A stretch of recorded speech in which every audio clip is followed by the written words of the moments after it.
All right, let's dive in. If you're at that point where, you've had enough of the nudging, the elbowing, maybe even getting banished to the couch because of snoring, Happens all the time. and you're really looking for something maybe cheaper, definitely less intensive than getting a full CPAP machine. Yeah, something easier to try first. Exactly. So today we're doing a deep dive into one of those options, the Quiet Lab Plus mouthpiece. We're using a detailed 2025 analysis from Savage Reviews as our guide here. Okay. And the core idea behind this device, it's actually pretty straightforward. It's physics, really. Right. It's what they call a mandibular advancement device. Basically, it just gently pushes your lower jaw forward a bit. And that opens the airway. Exactly. Opens up the airway in your throat, stops the soft tissues from collapsing and vibrating, which is, what causes most snoring. Makes sense. And what's interesting about this particular one, the Quiet Lab Plus, is the adjustability. It's got, I think, 25 different positions. Oh. Yeah, so you can fine-tune it. Plus, the material is this breathable, BPA-free polymer. It's designed so you can still breathe normally. Mouth or nose, doesn't matter. Okay, so the mechanics sound solid, but let's talk about actually wearing this thing. A customized piece of plastic in your mouth all night. How does that really feel? Ah, yes. The user experience. That's where the reviews get pretty interesting. I bet. So the sources are clear. There's definitely an adjustment phase. You should expect it to feel bulky at first. Mm-hmm. And, well, there's no nice way to put it. Extra saliva, apparently quite common. Very common. You basically have to commit to maybe a few nights of what some people call the drool phase. Charming. So does it actually work then, after the drooling stops? Well, that's the million-dollar question, isn't it? Yeah. And honestly, the effectiveness seems like a real gamble. The experiences are just very varied. Oh, so? For some users, it's like magic. Yeah. Like from the very first night, partners are thrilled, talking about finally getting silent rest. Okay, that sounds amazing. But that success is definitely not guaranteed. Not for everyone, not by a long shot. Right. And we absolutely need to talk about comfort then, because that seems to be consistently, well, hit or miss. Very hit or miss. The sources list some pretty specific drawbacks. Things like persistent jaw soreness, Yeah. which sounds unpleasant. Yeah, or pressure on the gums. Some people reported the device actually slipping out during the night. Oh, that defeats the purpose. Completely. And they even mention a potential risk, maybe minor, of teeth shifting over time with prolonged use. Okay, that's a bit more concerning than drool.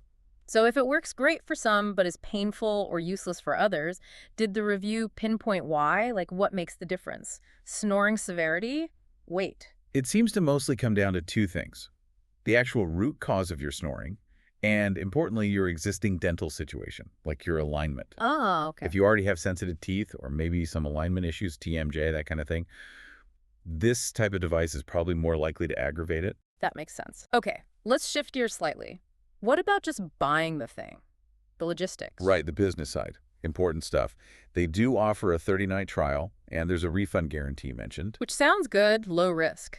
On the surface, yes. But you need to read the fine print. Savage Reviews actually warned about this pretty strongly. Oh, what do they say? They called the checkout process aggressively bundled. Lots of persistent upsells, for cleaning kits, extended warranties, that sort of thing. Pushy. Yeah. And crucially, check the return details before you buy. Some users found out they had to ship the return overseas, which can eat up a lot of that refund. Okay, so not quite as risk-free as it sounds. If we pull all this together then, what's the main takeaway? Who is this actually suitable for? Well, connecting all the dots, the primary recommendation seems clear. Quiet Lab Plus is probably best if your snoring is just occasional or maybe mild. Right. It functions best as a relatively affordable, kind of low-cost experiment.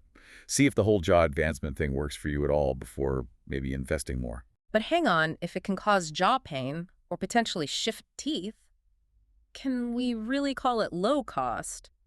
The real cost might not be the purchase price, but maybe a dental visit later. That's a very fair point. It just can't be seen as a guaranteed fix. Precisely.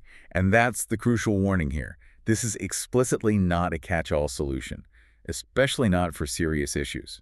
So who should actively avoid it? If you have any symptoms that might point to sleep apnea, like gasping in your sleep, excessive daytime tiredness, or if you already deal with jaw pain, TMJ, complex dental work, honestly, just skip this online route. What should they do instead? You really need to talk to a professional. Pursue a custom device fitted by a dentist or look into a proper CPAP setup. They're far more reliable, definitely safer long-term, and crucially, often covered at least partially by medical insurance. Right. So the bottom line seems to be Quiet Lab Plus. It can be a great proof of concept for some people. It might work wonders. It might. But you should really view it mainly as a slick, accessible experiment, not the guaranteed answer if you've got serious chronic snoring or underlying issues. Exactly.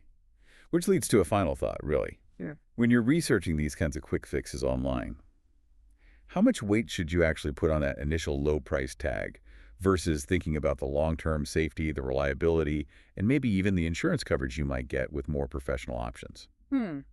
Definitely something to sleep on.